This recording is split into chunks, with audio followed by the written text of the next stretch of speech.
నమస్తే. ఇవాల్టి వార్తలకు స్వాగతం. ఢిల్లీలో వక్ఫ్ బిల్లులపై చర్చ జరుగుతుందంటే ఇక్కడ వక్ఫ్ బోర్డు మీద సమీక్ష పెట్టారు. ఇది ఊసరవెల్లి రాజకీయం కాదా? చంద్రబాబు మీ మొహం ముస్లింలకు ఎలా చూపిస్తారు? ముస్లింలు మీకు ఓటు వెయ్యలేదా? చంద్రబాబు పవన్ కళ్యాణ్ సమాధానం చెప్పాలి. దేశంలో వక్ఫ్ బోర్డు ఆస్తులను కాజేసే కుట్ర ఈ సవర్ణలు. బోర్డు అధికారులు ప్రత్యేక అధికారికి ఇవ్వడం ఏంటి? వక్ఫ్ బోర్డులో నాన్ ముస్లింలను పెట్టి వారికి తీరని ద్రోహం చేశారు. ముస్లింల బోర్డు పరిధిలో న్యాయం జరిగే పరిస్థితి నుంచి హైకోర్టుకి తెచ్చారు. ఇది పూర్తిగా వక్ఫ్ భూములను కాజేసి కుట్ర కాదా? వక్ఫ్ సవరణల తీవ్రంగా వ్యతిరేకిస్తున్నాం వైఎస్ షర్మిల తెలియజేశారు. కాంగ్రెస్ పార్టీ మైనారిటీల హక్కుల కోసం నిలబడుతుంది అని అన్నారు. కేవలం వక్ఫ్ లో ఉన్న భూముల్ని వాళ్ళ కాకుండా చేయటానికి పన్నిన కుట్ర ఈ వక్ఫ్ బిల్లు అమెండ్మెంట్. అసలు బీజేపీ వైఖరే ఇది. బీజేపీకి తెలిసిన రాజకీయమే ఇది.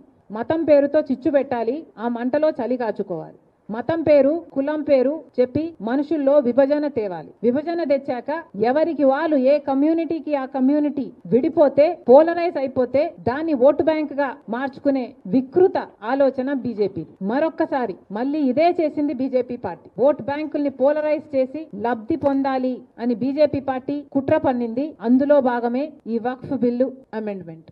కానీ బాధాకరం ఏమిటి అంటే ఈరోజు బీజేపీ పార్టీ అధికారంలో ఉంది అంటే దానికి కారణం చంద్రబాబు గారు ఇస్తున్న మద్దతు. చంద్రబాబు గారిని సూటిగా ప్రశ్నిస్తున్నాం. చంద్రబాబు గారు, ముస్లింలు మీకు ఓటు వేయలేదా? ప్రభుత్వం ఎలాగైనా మారాలి అన్న కసితో ప్రజలు మీకు ఓట్లేస్తే వాళ్ళల్లో ముస్లింలు లేరా? పవన్ కళ్యాణ్ గారు కూడా సమాధానం చెప్పాలి. చంద్రబాబు గారు సమాధానం చెప్పాలి. వీళ్ళందరూ ఓట్లేస్తే కదా మీకు ఇంత అధికారం వచ్చింది. మీకు ప్రజలు ఇంత బలం ఇస్తే కదా ఈ రోజు మీరు బీజేపీకి బలం ఇస్తున్నారు, కేంద్రంలో సర్కారు నిలబెట్టగలిగారు. మరి అలాంటప్పుడు మీ రాష్ట్రంలో ఉన్న ముస్లింలకైనా మీరు ఏం సమాధానం చెప్పుకుంటారు? ఎలా ముఖం చూపించుకుంటారో చంద్రబాబు గారు సమాధానం చెప్పాలి. ఇఫ్తార్ విందులు ఇస్తే సరిపోతుందా? ముస్లింల మీద నిజంగానే ప్రేమ ఉండాల్సిన అవసరం లేదా మీకు?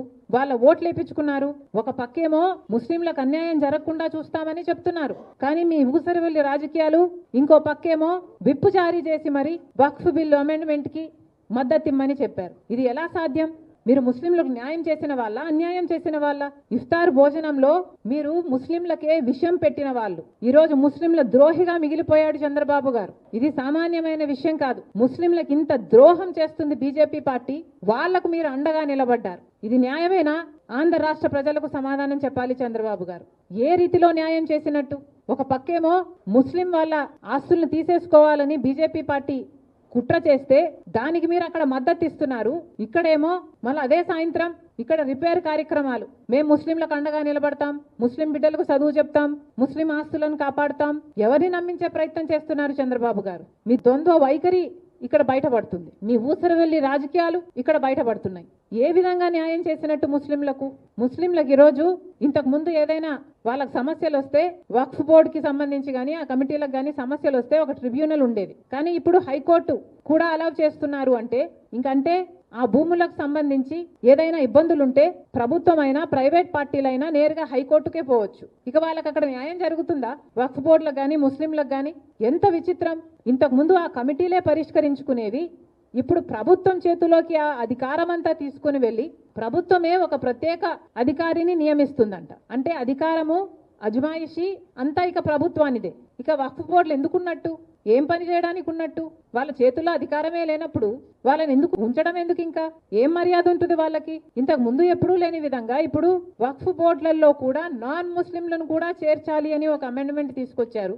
ఎందుకు చేర్చాలి అని అడుగుతున్నాం. ఏదైనా ఒక హిందూ దేవస్థానానికి సంబంధించి ఒక బోర్డు ఉంటే ఆ బోర్డులో ముస్లింలు ఉండరు కదా, క్రిస్టియన్స్ ఉండడానికి వీల్లేదని చెప్తున్నారు కదా.